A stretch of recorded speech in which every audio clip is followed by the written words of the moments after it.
할렐루야. 반갑습니다. 오늘 마태 25장 1절에서 13절의 말씀인데요. 굉장히 말도 많고 탈도 많은, 해석도 많은 열처녀 비유에 관해서 오늘 함께 나눠보도록 하겠습니다. 오늘 본문의 비유의 말씀에 대해서 많은 분들이 오해를 하셔서 오늘 말씀을 한번 정리해 보도록 하겠습니다.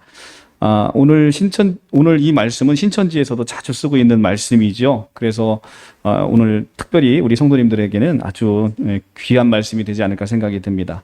오늘 본문의 내용은 이렇습니다. 신랑 되신 그리스도께서 그의 신부된 성도들을 혼인잔치에 초대하셨습니다. 그래서 신부는 신랑을 정성껏 맞이하기로 준비를 하고 있습니다. 그런데 신랑이 더디 오므로 신부가 다 졸면서 자고 있습니다. 그러다가 밤중에 신랑이 온다는 소식을 듣고 신부들이 등을 준비하여 나갔는데 미련한 자들은 기름이 없어서 등이 꺼져가고 있습니다.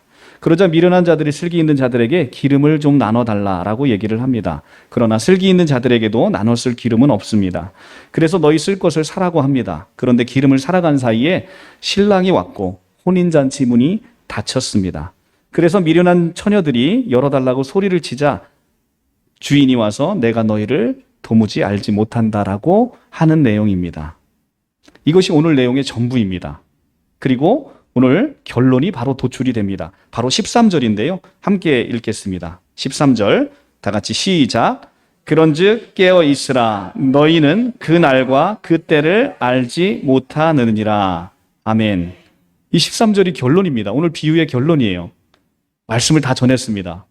우리가 기도하겠습니다. 이렇게 하면 얼마나 좋겠습니까? 그죠? 이게 전부입니다. 사실 더 이상의 의미를 여러분들이 이 안에서 찾을래야 찾기가 쉽지 않습니다. 그런데 오늘 이 안에 담고 있는 메시지를 조금 더 우리가 심도 있게 한번 좀 살펴보길 원합니다. 여기서 깨어 있으라라는 헬라어 단어 그레고레이테에는 잠들지 말고 눈 뜨고 지내라 이런 말이 아니라 영적 태만으로 인해서 어떤 파괴적인 재난이 갑자기 일어나지 않도록 주의하라라는 말입니다.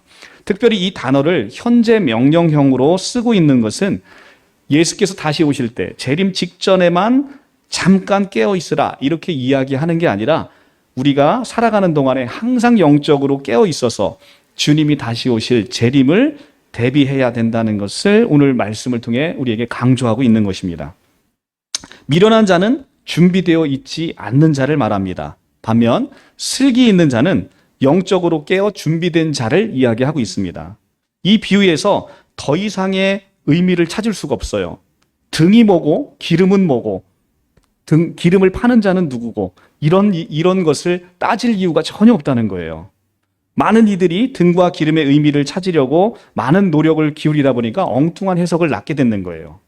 유명한 주석가인 도널드 A. 해그너의 말처럼 등과 기름을 어느 특정한 것으로 알레고리화해서 이것을 해석함으로 본 비유의 핵심을 놓쳐버리면 안 된다는 것이죠. 본 비유의 핵심은 준비성과 비준비성, 그리고 준비되지 못한 자의 비극적인 결말이 어떠한지가 오늘 이 본문의 그냥 핵심인 거예요. 준비한 자, 준비되지 않은 자, 그리고 그것의 핵심. 이것이 우리가 지금 보고 있는 것의 전부입니다. 신천지는 이 등은 말씀 또는 성경으로 해석하고 있고요. 기름은 증인이 증거하는 증거의 말씀. 그래서 곧 이만희 총회장이 설파하는 계시록의 말씀이다. 이렇게 해석하고 있고요. 그리고 기름을 파는 자는 바로 자기 자신이다. 이렇게 성경과는 전혀 상관없는 엉뚱한 해석을 하고 있는 것이죠. 그래서 바로 오늘 이 등과 기름을 이렇게 신천지식으로 해석하는 것처럼 기성교회에서도 이것을 정의함으로 인해서 등과 기름을 정의함으로 인해서 바람직하지 않은 성경 해석을 하게 되는 거예요.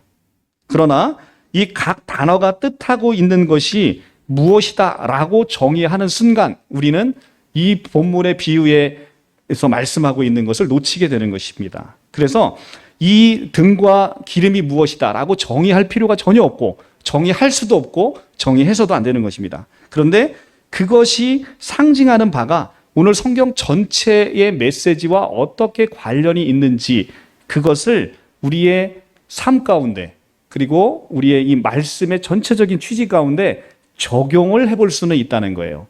여러분들 정의와 적용은 다른 거예요. 무슨 얘기인지 아십니까? 정의는 어떤 것이 이거다라고 정의를 하게 되는 것이고, 이거다라고 정의를 하는 순간 다른 정의는 다 틀리게 되는 거예요. 그렇죠? 그런데 적용은 다릅니다. 적용은 오늘 본문의 메시지가 나의 상황과 어떻게 이해되고 어떤 교훈을 주는지에 대한 것이기 때문에 정의와 적용은 다르다는 걸 여러분들이 분명히 알았으면 좋겠습니다. 그래서 오늘 본문이 담고 있는 영적인 메시지를 우리가 좀 찾아서 적용을 해보고자 합니다. 오늘 본문은 천국 혼인잔치를 설명하면서 신랑 되신 그리스도께서 그의 신부된 성도들을 초청하여 기쁨을 나눠서 혼인잔치를 열고자 하는 장면으로 시작이 됩니다. 신랑은 다시 오실 주님을 상징하고 있어요. 그리고 신랑을 맞으러 나간 열처녀는 바로 믿는 사람들을 상징하고 있습니다. 이 열처녀가 과연 신부를 이야기하는지 아니면 신부를 따라온 들러리를 이야기하는지 이런 것들은 중요하지 않다는 거예요. 그런 것에 관심 갖지 마시고 신랑은 다시 오실 주님을, 그 다음에 신랑을 맞으러 온 열처녀는 믿는 모든 성도들을 지칭한다라고 이해해 주셨으면 좋겠어요. 그래서 미련한 자들은 등을 가지고 갑니다. 그리고 기름을 가지지 않았어요. 등만 있고 기름이 없습니다. 그런데 반면 슬기로운 자는 그릇에 기름을 담고 등과 함께 가지고 나갔다라는 것이 오늘 사실관계의 가장 중요한 내용입니다. 오늘 그런데 마태복음은 지금 25장에서 이 열처녀 비유를 설명하고 있잖아요. 그런데 여러분 바로 앞장에 넘어가서 보시면요. 22장을 한번 보겠습니다. 22장을 보시면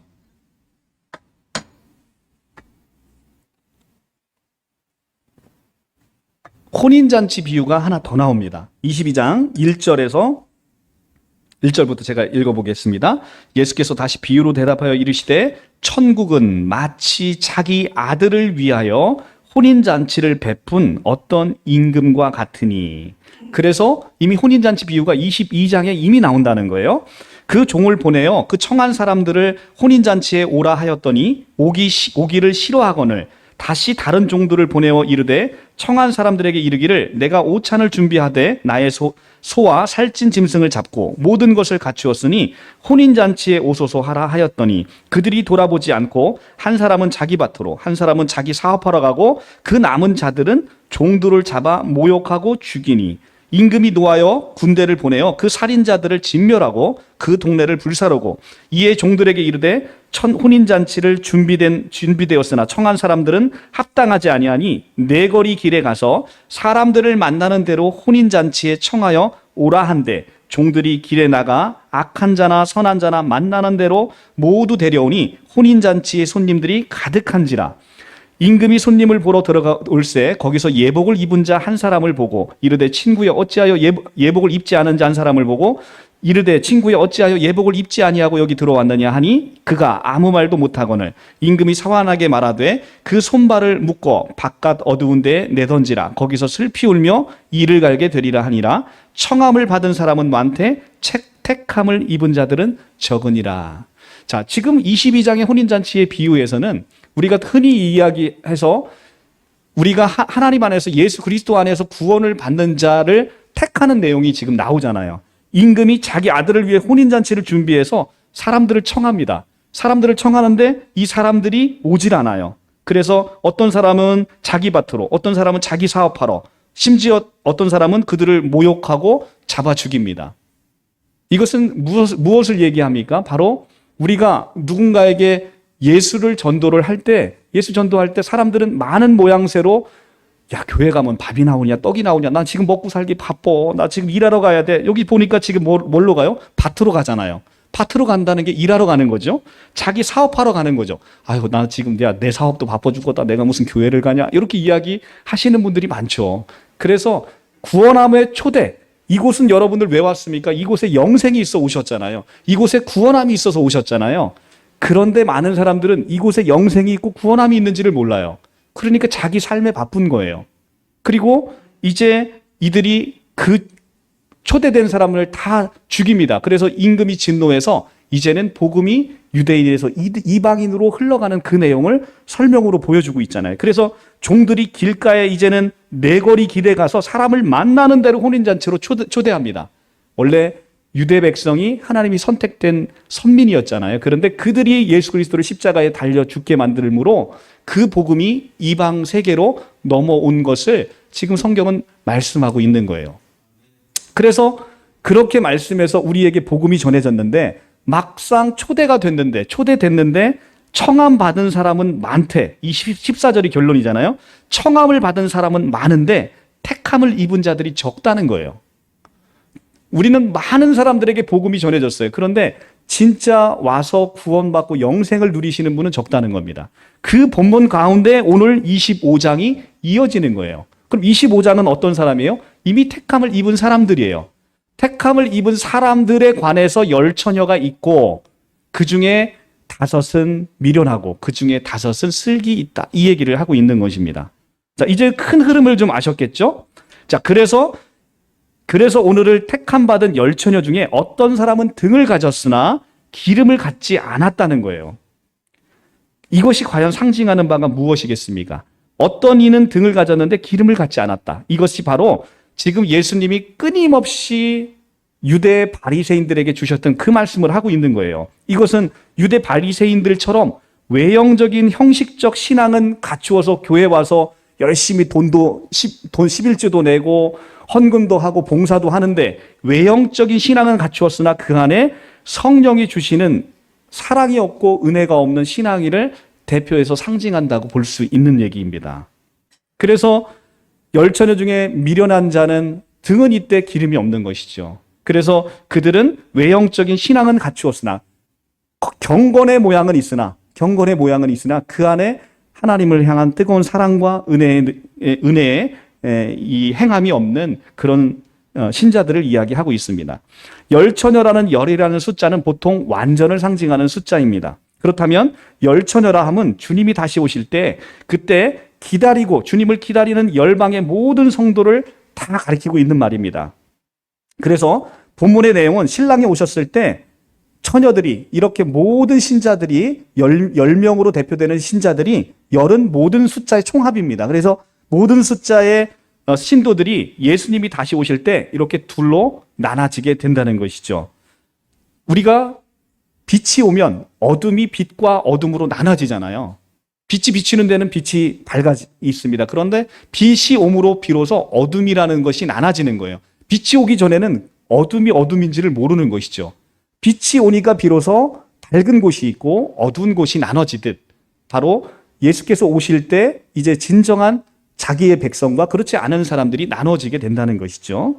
그래서 이 슬기로운 처녀 5은 진실로 신앙을 가진 자들을 상징하고 미련한 5처녀는 껍데기만 있는 그리고 알맹이가 없는 바리새인 같은 신앙인들을 지적해서 가리키고 있는 말이라고 이야기가 전개되고 있습니다. 그런데 오늘 여기 미련하다라는 말의 헬라어 모라이의 원형 모로스는 어떤 뜻이냐면 지혜가 결여되어 있는 사람을 말합니다. 반면 슬기롭다 하는 프로니모이라는 원형 프로니모스라는 단어는 지혜롭다, 사려 깊고 분별력이 있다라는 말인데 그런데 우리가 그러면 슬기 있는 자는 결국은 지혜 있는 자다라는 것을 우리가 알 수 있잖아요. 그런데 우리가 이 지혜는 다름 아닌 바로 예수 그리스도를 이야기하고 있어요. 성경에서 지혜는 다른 것이 아닙니다. 지혜는 바로 여호와를 아는 것이 지혜입니다. 그래서 잠언 9장 10절에 여호와를 아는 것이 지혜의 근본이요 거룩한 자를 아는 것이 명철이니라 라고 얘기를 합니다. 여호와를 아는 것이 지혜의 근본이에요. 우리는 자녀들을 낳았을 때 자녀들이 지혜롭기를 원하잖아요. 지혜롭기를 원하는데 정작 그 지혜가 뭔지를 모르는 거죠. 성경은 뭐라고 얘기합니까? 여호와를 아는 것이 지혜다라고 얘기합니다. 그냥 세상 잘 먹고 잘 사는 법을 알려주는 게 지혜가 아니라 내가 어디서 와서 어디로 가고 인간은 왜 세상에 다녀가야 하며 어떻게 살아야 되는지를 알려주는 여호와를 만나는 것이 지혜다라고 성경은 이야기하고 있어요. 우리가 고린도전서 여기 성경 잠깐 책갈피로 해놓으시고요. 고린도전서를 갔다 와 보겠습니다. 고린도전서 1장 2장 8절입니다. 2장 8절. 265쪽. 신약 성경 265쪽이에요. 성경을 가운데로 딱 나눠서 우측이 뒷부분이 신약 성경인데 265쪽 보시면 고린도전서 2장 8절의 말씀입니다. 다 같이 합독하겠습니다. 시작. 이 지혜는 이 세대의 통치자들이 한 사람도 알지 못하였나니 만일 알았더라면 영광의 주를 십자가에 못 박지 아니하였으리라. 자, 이 지혜는 이 세대의 통치들이 한 사람도 알지 못했고 만일 알았더라면 영광의 주를 십자가에 못 박지 아니하였으리라 얘기합니다. 이 지혜가 누굽니까? 바로 예수 그리스도예요. 1장 24절을 볼게요. 23절부터 함께 봉독하겠습니다. 1장 23절, 24절 시작. 우리는 십자가에 못 박힌 그리스도를 전하니 유대인에게는 꺼리는 것이요 이방인에게는 미련한 것이로되 오직 부르심을 받은 자들에게는 유대인이나 헬라인이나 그리스도는 하나님의 능력이요 하나님의 지혜니라. 아멘. 그리스도가 뭐래요? 하나님의 능력이고 하나님의 지혜라라고 얘기해요. 그러니까 우리가 지혜가 없다는 건 뭐가 없다는 거예요? 성경에서 예수 그리스도가 없다는 거예요. 지혜가 없다는 것은 예수 그리스도가 없다는 거예요. 왜냐하면 지혜가 바로 하나님의 그 깊은, 아주 깊은 곳에 있는 하나님의 지혜가 바로 예수 그리스도를 가리키고 있기 때문에 슬기 있는 자는 예수가 없다는 거예요. 경건의 모양은 있으나 그 안에 예수 그리스도가 중심으로 없는 자잖아요. 그러니까 가짜이죠. 진짜와 가짜가 섞여 있는 상태에서 주님이 다시 오실 때 진짜와 가짜가 확연히 드러난다는 것이 이 열처녀 비유의 핵심인 것입니다. 미련한 처녀들은 등을 가졌지만 기름을 갖지 않았다는 거예요. 그 말은 성도로서의 신앙의 겉모습은 있는데 그 안에 참 지혜이신 그리스도의 사랑과 그리스도의 마음이 없다는 거예요. 그렇기 때문에 가짜지요. 신앙의 겉모습을 가지고 와서 교회 와서 열심히 헌금하고 봉사하면 뭐만 올라가요? 자기의 교만과 자기의 의만 올라가요. 아, 내가 헌금을 얼마 하는데 우리 담임 전도사는 나를 알아주지를 못하네. 내가 교회 와서 봉사를 얼마 하는데 나를 이렇게 사람들 앞에서 세워주지를 않네. 이런 마음이 생기는 거예요. 그런 교인들은 교회에서 덕이 되지 않는다는 거죠.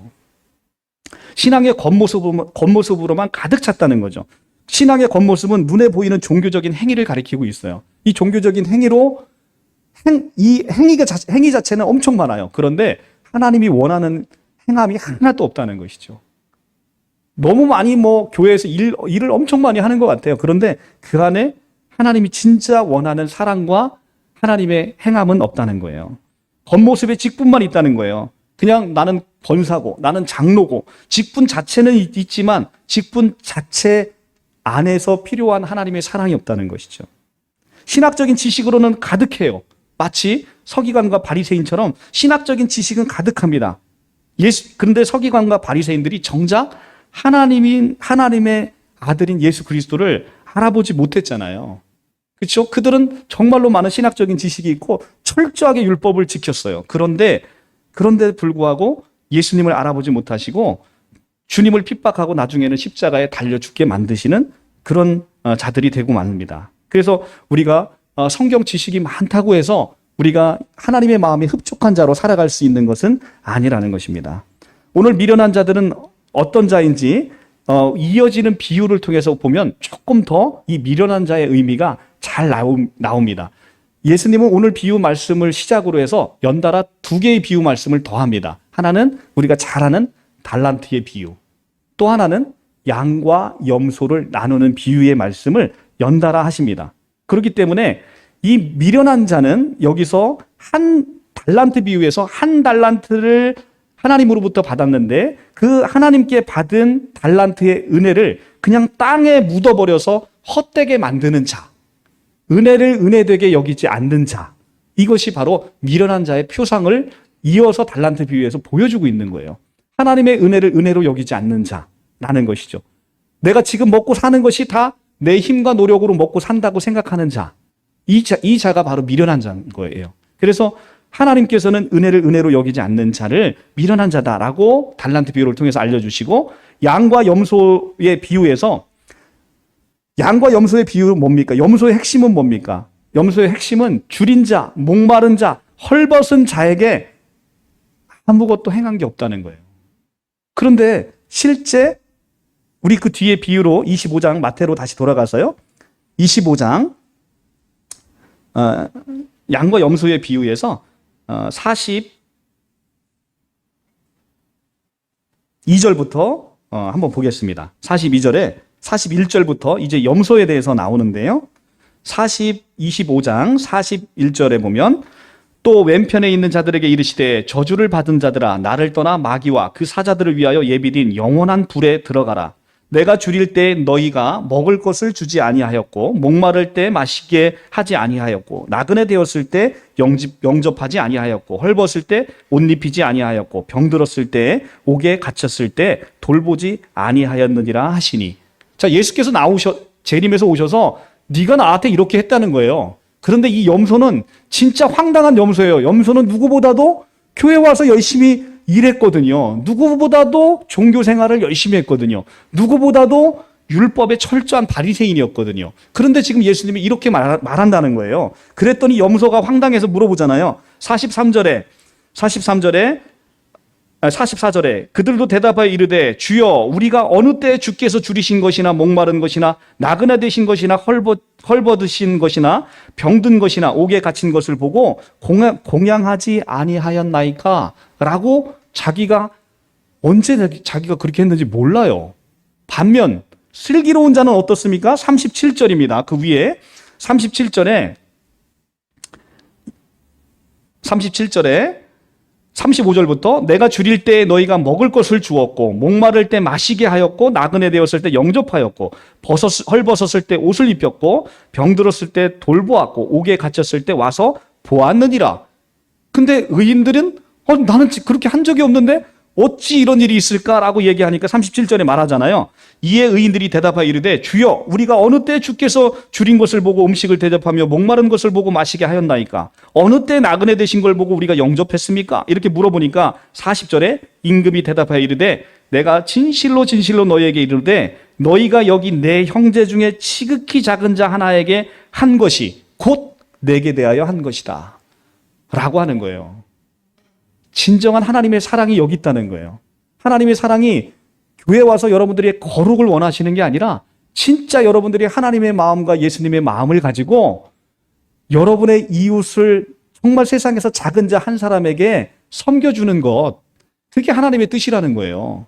세상에 와서 아무리 거룩한 척 해봐야 소용없다는 것입니다. 하나님이 돈이 없어서 여러분들을 모아서 교회에서 돈을 걷고 여러분들에게 헌신을 강요하고 이러신 분이 아니라는 거예요. 하나님의 진정한 뜻은 내 이웃을 내 몸같이 사랑하는 그 예수님의 마음으로 네가 네 이웃을 섬기라는 거예요. 그래서 예수께서 최후의 만찬 때 마지막 새 계명을 주신 것이죠. 내가 너희에게 새 계명을 주노니 서로 사랑하라. 내가 너희를 사랑하는 것 같이 너희도 서로 사랑하라 라고 하신 것이죠. 그게 성경의 처음이고 끝입니다. 더 없어요. 그런데 이 불법을 행하는 자들은 항상 그렇습니다.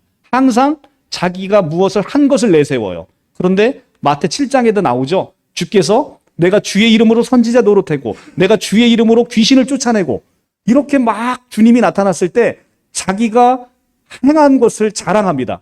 그랬더니 주님이 뭐라고 얘기합니까? 내가 도무지 너를 알지 못하노라 라고 얘기하는 거죠. 그렇죠. 그러니까 인간은 이렇습니다. 자기가 자기 의와 자기 힘과 자기 노력으로 무엇인가를 하는 자들은 자기 교만과 자기 의만 가득 차 있는 거예요. 그러니까 주님 오셨을 때 내가 주님 이름으로 내가 선지자 노릇하고 주님 이름으로 귀신 쫓아내고 내가 주님 이름으로 무엇인가 다 했다고 하는데 주님이 봤을 때는 아무것도 한 게 없는 것이죠.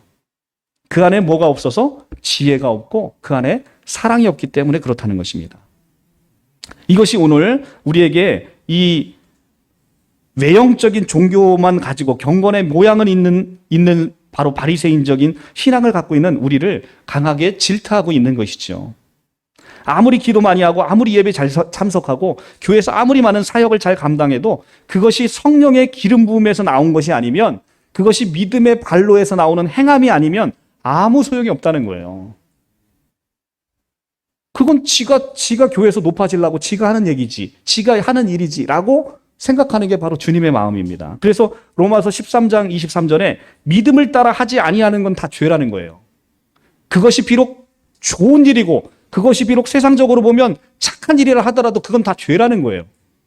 왜냐하면 그로 말미암아, 그 착한 행실로 말미암아 나에게 뭐가 쌓여? 나의 의가 쌓이고 나의 교만이 쌓이는 거예요. 나는 세상에서 나는 이런 정도로 살아가는 사람이야 라고 생각하는 자기 의와 교만으로 가득 차 있는 신앙을 하게 된다는 것이죠. 그건 죄라는 것입니다. 그래서 믿음을 따라 하지 않은 모든 것이 죄니라. 오직 이것이 하나님의 마음에서 나와서 행해지는 것만이 하나님이 값지게 보신다는 것이죠. 우리가 등은 있지만 기름이 없어요. 그래서 혼인잔치 들어가지 못하게 되는 5 처녀들을 이해하기 위해서는 바로 이렇게 주님의 이름으로 귀신 쫓아내고 선지자 역할을 하는 많은 권능을 보는 사람들에게 내가 도무지 너를 알지 못한다라는 마태 7장의 말씀과 함께 보셔야 이해가 됩니다. 그들은 주님 앞에서 해왔던 일들이 너무 많아요. 외형적인 사역은 너무 많습니다. 그러나 정작 그들은 이 등을 밝혀줄 기름이 없는 자예요.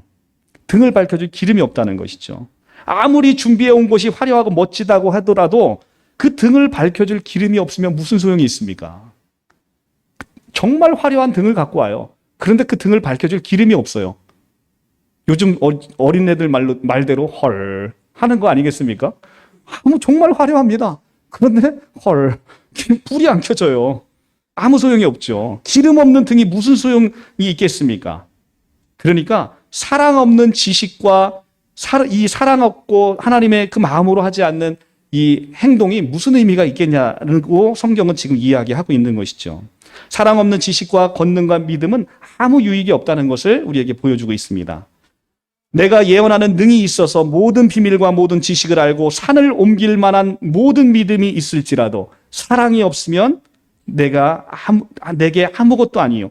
내가 내게 있는 모든 것으로 구제하고 내 몸을 불사르게 내어줄지라도 사랑이 없으면 내게 아무 유익이 없느니라. 고린도전서 13장 2절에서 3절의 말씀이죠. 그렇죠. 우리가 세상을 옮길 만한 믿음이 있어도 그 안에 사랑이 없으면 아무것도 아니라는 것이죠. 한국교회가 화려한 건물과 많은 교인들로 인해서 북적거리고 많은 일을 하고 또 많은 헌금을 하고 사회 구제 사업을 해도 그 안에 주님의 사랑에 기초하지 않으면 아무런 의미가 없는 거예요. 그때 주님이 오셔서 한국교회가 뭘 내세우느냐고요. 내세워서 큰 건물과 큰 많은 교인들을 내세우면 예수님이 오셔서 내가 정녕 너를 알지 못하노라 라고 말하지 않겠습니까? 이것이 바로 믿음과 행함에 기초하지 않고 사랑에 기초하지 않는 것의 위험성을 우리에게 경고하고 있는 것이죠. 오직 예수, 오직 은혜, 오직 사랑과 믿음의 기초에서만 의미가 있어지는 게 바로 우리의 신앙생활이라고 얘기하고 있습니다. 우리의 육신이 연약하여 신랑을 기다리다가 우리는 다 졸 수 있어요. 오늘 본문에서도 10처녀가 5절에 보시면 신랑이 더디오므로 다 졸며 잘세. 10사람이 다 졸았어요. 5사람은 졸지 않고 예수님을 기다린 게 아니라 10사람이 다 졸았다는 거예요. 이게 뭘 얘기합니까? 우리가 우리의 육체로는 할 수 없다는 거예요. 우리의 육체를 신뢰해서는 아무것도 할 수 없음을 그대로 보여주고 있습니다. 10사람이 다 졸아요. 그러니까 조는 것 자체는 문제가 되지 않아요. 그러니까 뭐 예배 시간에도 막 졸아도 그냥 여러분들 평안하셔도 됩니다. 조는 것 자체는 걱정할 게 없어요. 중요한 것은 준비된 채로 자느냐, 준비되지 않은 채 자느냐가 문제인 것이죠. 슬기로운 처녀와 미련한 자의 차이는 준비가 됐느냐 안 됐느냐의 차이입니다. 그러므로 우리는 무엇을 준비해야 되는 것입니까? 예수께서 다시 오실 것을 준비해야 되는 거예요. 다시 오실 주님의 길을 예비하는 게 우리의 사명이라는 것입니다. 그러니까 우리는 여기서 굉장히 중요한 진리를 하나 발견하는데요. 신천지에서 그렇게 배도자라고 얘기하는 세례 요한 얘기를 여기서 꺼내지 않을 수가 없어요. 우리가 주님의 길을 예비한다는 것은 바로 사도 요한의 사명이 우리에게로 그대로 왔다는 거예요. 초림에서 오신 예수님의 길을 예비한 사람이 누굽니까? 바로 세례 요한이에요. 등불과 같은 역할을 했던 세례 요한이 있었기에 예수님이 오셨듯 이제 다시 오실 예수님의 길을 누가 등불이 돼서 준비를 해야 되는 거예요? 바로 우리들 자신이 두 증인이 돼서 우리가 세례 요한의 역할을 해야 예수께서 다시 오시죠. 예수께서 언제 오신다고 했습니까? 내 복음이 모든 민족에게 전해지면 그때서 비로소 세상 끝날이 오리라 라고 말씀하잖아요. 그런데 그 복음을 누가 전합니까? 예수 믿는 사람이 전하지 누가 전해요? 두 증인이 전하지. 초림 때 예수님의 오시는 길을 세례 요한이 예비했습니다. 자, 우리가 한번 성경을 가서 한번 볼게요. 마태 3장 1절입니다. 마태 3장, 같은 성경 본문이죠. 3장 1절.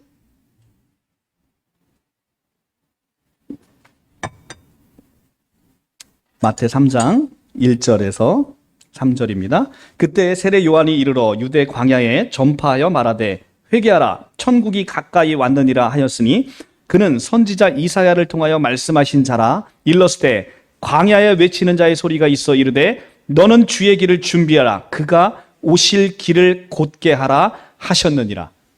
이 말씀을 듣고 세례 요한이 이 이사야 선지자의 예언처럼 지금 주님의 오실 길을 준비하고 예언하고 있는 것이죠. 자, 또 하나 보겠습니다. 누가복음 1장입니다.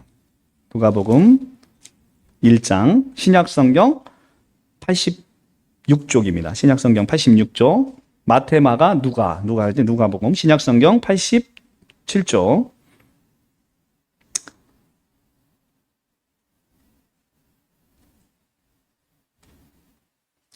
1장 13절부터 17절.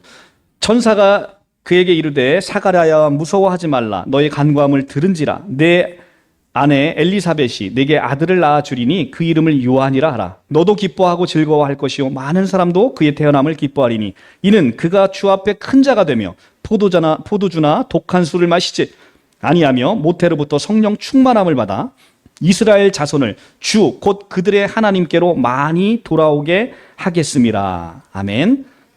바로 이게 세례 요한의 역할입니다. 뒷장으로 넘어가시면 76절에서 77절. 이 아이여 내가 지극히 높으신 이의 선지자라 일컬음을 받고 주 앞에 앞서 그의 길을 준비하여 주의 백성에게 그 죄사함을 암으로 말미암아 구원을 알게 하리니. 바로 그의 길을 준비하는 자, 그게 바로 세례 요한의 역할이었어요.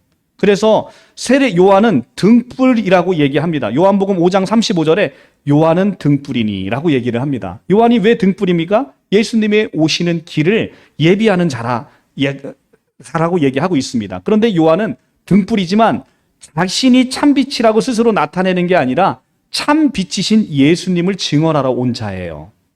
요한복음 1장 6절에서 8절의 말씀이죠. 이제 우리가 이 세례 요한의 등불의 사명을 이제 우리에게 주어졌다고 성경은 얘기합니다. 오직 성령이 너에게 임하시면 너희가 권능을 받고 예루살렘과 온 유대와 사마리아와 땅끝까지 이르러 내 증인이 되리라. 누구의 증인? 예수님의 증인이 되리라 라고 얘기하신 거예요. 우리는 예수님의 증인이 될 수밖에 없습니다. 그래서 요한계시록 11장에 두 증인이 나오는 거예요. 자, 요한계시록 11장 가서 보겠습니다. 성경 맨 뒤에 요한계시록 11장. 요한계시록 11장 409쪽입니다.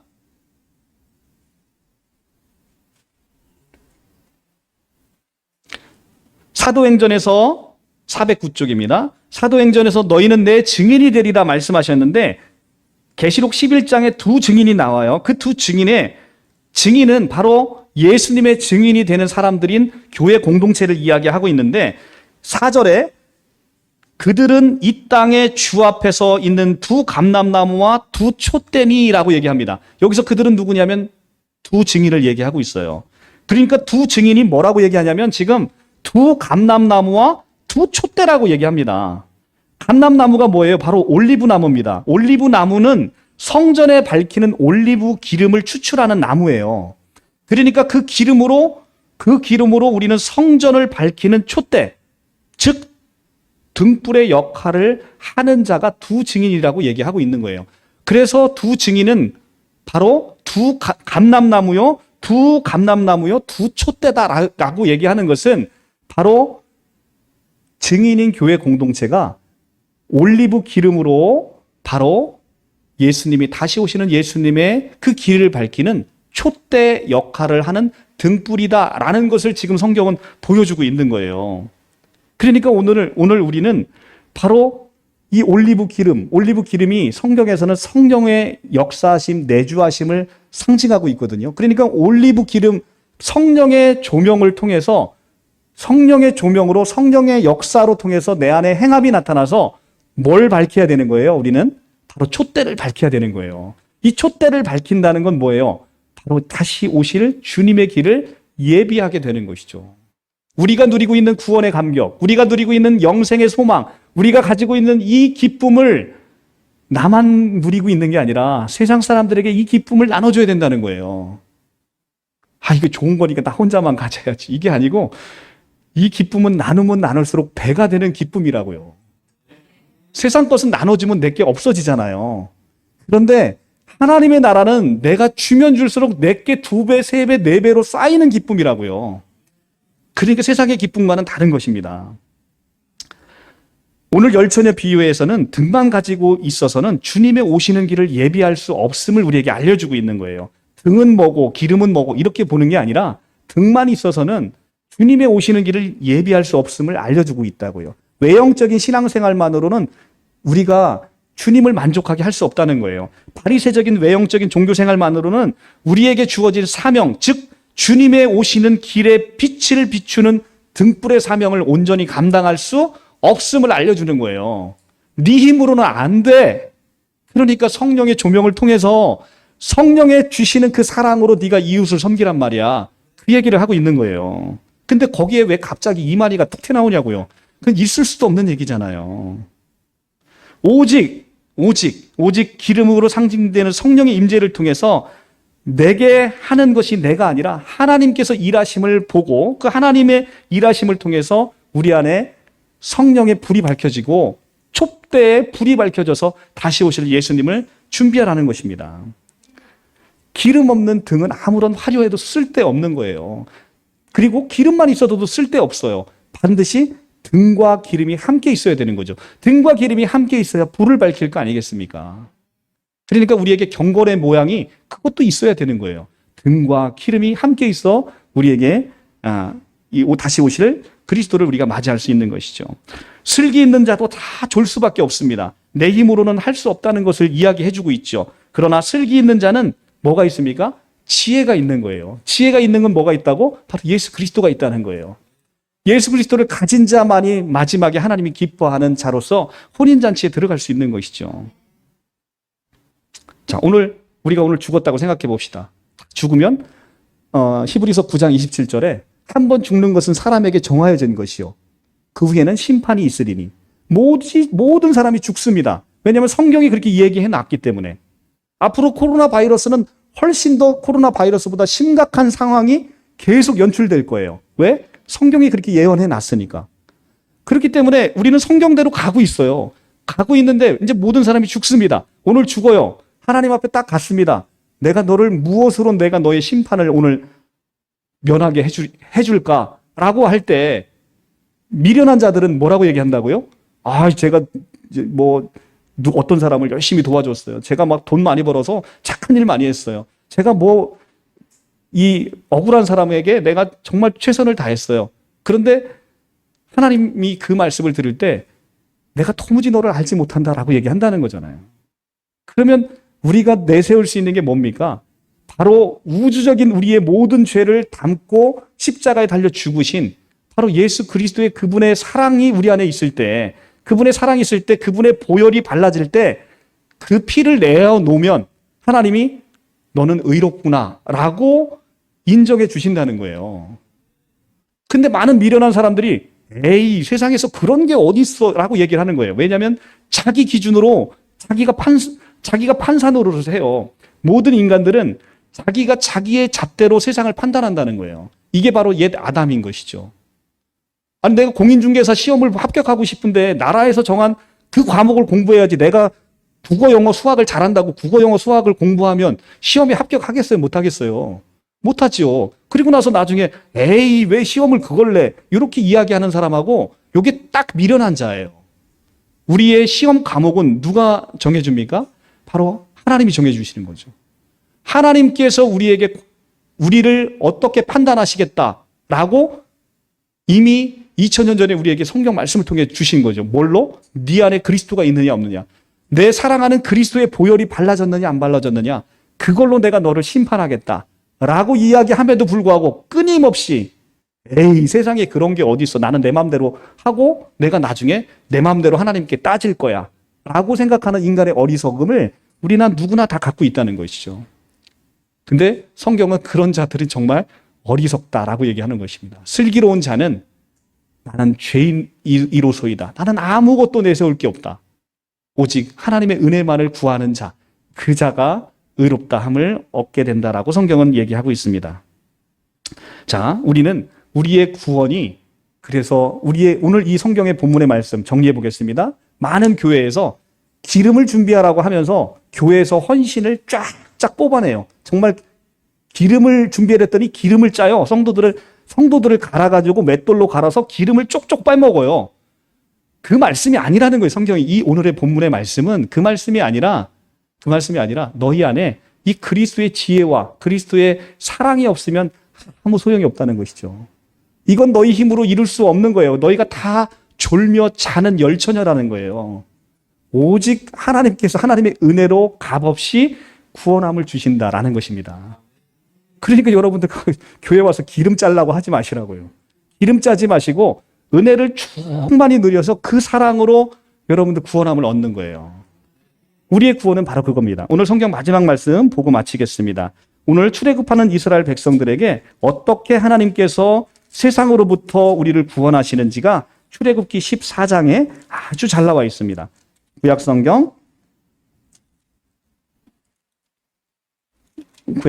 103쪽입니다. 출애굽기 14장 13절 14절 말씀입니다. 지금 애국 군대가 이스라엘 백성들을 쫓아옵니다. 이제 곧 죽을 것 같아요. 그 과정에서 지금 이스라엘 백성들이 원망합니다. 모세를 원망합니다. 11절부터 그들이 모세에게 이르되 애굽에 매장지가 없어서 당신이 우리를 이끌어내어 이 광야에서 죽게 하느냐. 어찌하여 당신이 우리를 애굽에서 이끌어내어 우리에게 이같이 하느냐. 두려움에 지금 가득 차 있습니다. 그랬더니 13절에 모세가 백성에게 이르되 너희는 두려워하지 말고 가만히 서서 여호와께서 오늘 너희를 위하여 행하시는 구원을 보라.